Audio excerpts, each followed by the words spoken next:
So let's talk a little bit about the relationship between sales and marketing. I know ABM, you've been writing a lot about that, talking a lot about it. It seems to have brought those two together a little bit more. But what's the effect that you're seeing right now? Is it positive? Is it neutral? Is it still maybe a little bit of finger pointing here, there? What does it all look like in your view? Oh, that's an hour talk in and of itself. Look, I think in the marketing automation era, the demand gen era, let's call it that, of which content and inbound play a role. But in the demand gen era, it is important for sales and marketing to be aligned because sales ultimately is accountable to selling to whomever it is that marketing happens to have sourced through their demand gen approach. So at the very least, marketing needs to be attempting to source the kinds of leads that sales wants to sell to.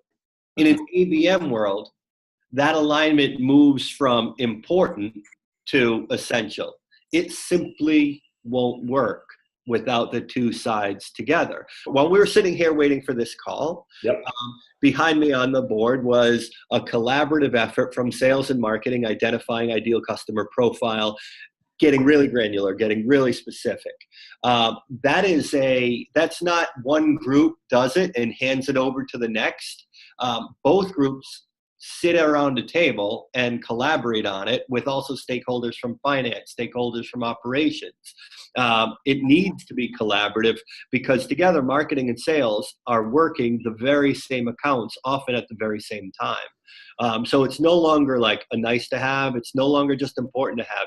It won't work without it.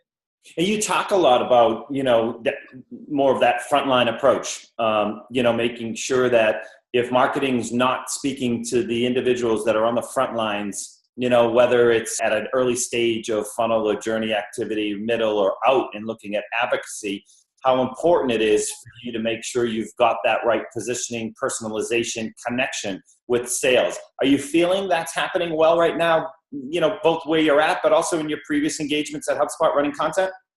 I've been gone from HubSpot for a couple of years, so I'm sure that company has evolved since I've been there.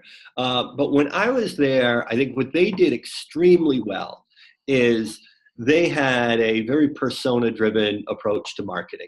Right. And they did a heck of a job in fleshing out persona that, though they were described on paper, really came to life as a real person. And sales and marketing could always refer back to that archetype when trying to kind of work through a particular issue or a particular campaign or a particular challenge. We are less at InsightSquared built around persona, and we're more built around operational principles. And so when sales and marketing collaborate here, it's much more sales and marketing collaborating on process. Like, these are the X number of accounts that sales will work over a wide period of time, and they're going to stagger them over Z intervals. And marketing will enter the picture at this stage and exit the picture at that stage. And then it's all mapped out in Salesforce, and the two groups will kind of run an orchestrated play together. The end result is the same. I think in both companies, sales and marketing have a particularly healthy relationship. We've just gone about it in different ways. If we were really doing it right and the head of sales took off for a month, I should be able to do his job. And if I took off for a month, he should be able to do my job, and the team shouldn't know the difference until they get to the bottom of the trail. It should be effectively the same.